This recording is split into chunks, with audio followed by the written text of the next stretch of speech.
Hello viewers, welcome back to my channel. எல்லாருக்கும் advance போகி பண்டிகை அண்ட் தை திருநாள் நல்வாழ்த்துக்கள். மறக்காம நம்ம தனு லைஃப் சேனலை சப்ஸ்கிரைப் ஃபாலோ பண்ணுங்க. இன்னைக்கு நம்ம சேனல்ல மார்னிங் பிரேக்ஃபாஸ்ட் என்னன்னு பார்க்கலாம் வாங்க. சுட சுட கொழுக்கட்டை,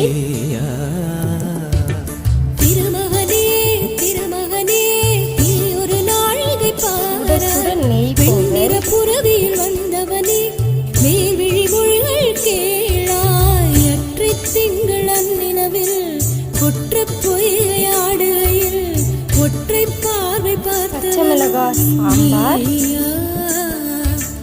அற்றை திங்கள் அந்நினவில் கொற்ற பொய்கையாடுகையில் ஒற்றை பார்வை பார்த்த இன்னைக்கு மெனுவை எப்படி இருந்துச்சு கமெண்ட் பண்ணுங்க.